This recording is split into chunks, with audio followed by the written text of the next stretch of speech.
వాళ్ళు అంటారండి, ఇప్పుడు పేరు రాని ఏదో మాట్లాడతాడు లేని మాట. అంబటి రాంబాబు ఉన్నాడు ఏదో మాట్లాడు, అందుకే అందలేదని ఏళ్ళు అంటాం కాదండి, ప్రజలు అనాలండి. జనవనరుల శాఖ మంత్రి నిమ్మల రామానాయుడు గారు ఉన్నంటే ఆ గట్టు మీద పడుకుంటూ మనం చూసాం. ఎవడు పడుకుంటే కాల్ జారిందంటే అది చచ్చిపోయింది. మనకి ప్రభుత్వం, ఈ ప్రభుత్వం కూటమి ప్రభుత్వం ఉండాలి. డబుల్ ఇంజన్ సర్కార్ తోటి, కూటమితో ఉంటూ మనం డెవలప్ చేసుకోవాలి. మనకి ఎన్ని పదవులు ఇచ్చినా అనేది కాదు, ప్రజలకు ఎంత సేవ చేసామన్న ఆలోచన ఆయన.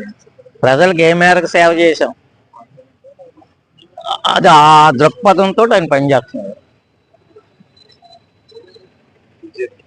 ఏమండి ఏమండి బీజేపీ మనకి సపోర్ట్ గానే ఉంది. అంచేత మనం ఎదురుకి వెళ్ళగలుగుతున్నాం. మోడీ గారి పరిపాలన కూడా చాలా బాగుంది. మనం మిగతా దేశాల కంటే మన ఇండియా స్ట్రెంగ్త్ గా ఉంది. మొన్న ఇంత యుద్ధం వచ్చినా మనం ఏమో దాని ఎఫెక్ట్ లేకుండా మన ఆంధ్రాకి ఏ విధంగా సపోర్ట్ చేస్తారు? మ్యాక్సిమం చేస్తున్నారండి, మన మ్యాక్సిమం చేస్తున్నారు. గవర్నమెంట్ సంక్షేమ పథకాల గురించి ఏమండి? గవర్నమెంట్ సంక్షేమ పథకాలు మరి అందరికీ అందుతున్నాయి కదండి. సంక్షేమ పథకాలు అన్ని అందుతున్నాయి. గతంలో కంటే ఇక్కడ ఇప్పుడు పెంచిచ్చారు. పొద్దుటే అందరికీ పెన్షన్స్ ఇస్తున్నారు, రేషన్ మామూలుగా ఇస్తున్నారు, అన్ని అందుతున్నాయి. గతానికంటే బాగా అందుతున్నాయి. వీళ్ళంతా వర్క్ మూడ్ అండి. ఇవాళ ఏదైనా ఉందంటే అక్కడే పడుకోండి. మన జనవనరుల శాఖ మంత్రి నిమ్మల రామానాయుడు గారు ఉన్నంటే ఆ గట్టు మీద పడుకుంటూ మనం చూసాం. ఎవడు పడుకుంటే కాల్ జారిందంటే అది చచ్చిపోయింది. అంటే ఇలాగ అనొచ్చు అనకూడదు నాకు తెలియదు. అంటే నేను అంత ఆ గట్టు మీద ఇలా జారిపోయేది. మరి కృష్ణ వరద వచ్చినప్పుడు మరి మనం చూసాం కదా, రాత్రి బాలు 24 గంటలు అక్కడే టీ తాగి అక్కడే మోకం కొడుతుంది. అలాంటి ఊళ్ళో ఉన్నారండి. అలా వర్క్ చేసి ఇప్పుడు రామ్మోహన్ నాయుడు ఉన్నాడు సెంట్రల్లో. మరి భోగాపురం ఎయిర్పోర్ట్ రేపు జూలై 8న ఓపెన్ అవుతుంది. ఏమండి? ఇవాళ మరి తుంగభద్ర గేట్లు పెట్టి నీరు ఇచ్చి వదిలేరు నిన్న. ఏమండి?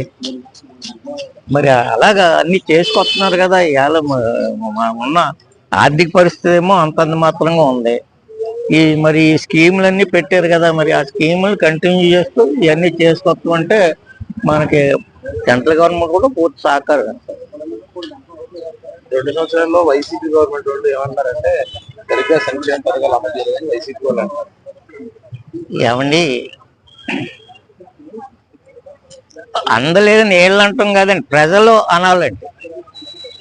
కాదు, ఇప్పుడు వాళ్ళు అంటారండి, ఇప్పుడు పేరు రాని ఏదో మాట్లాడతాడు అర్థం లేని మాట. అంబటి రాంబాబు ఉన్నాడు ఏదో మాట్లాడు, అందుకే ప్రజలు బాగానే చెప్తున్నారు కదండి. ఇప్పుడు ఇంతమంది ఉన్నారు, మీరు ఎవరిని వాకో చేయండి. ఈ లోన్ పార్క్లోకి వెళ్ళి కానీ ఇక్కడ ఎక్కడైనా అందరూ బాగా చేస్తారు. ఏదో అలాంటి అంబటి రాంబాబు అమర్నాథ్ ఐటీ మినిస్టర్ ఏం చెప్పాడు? గుడ్లు పెడితే గుడ్లు పిల్లల్ని పెడితే ఇలా చెప్పాడు. గుడ్లు మినిస్టర్ అని పేరు వచ్చిందా? ఏదండి ఏంటండి? అలాంటివి మనం లెక్క చేసుకోకూడదు. జనరల్ గా మనం ఇచ్చేది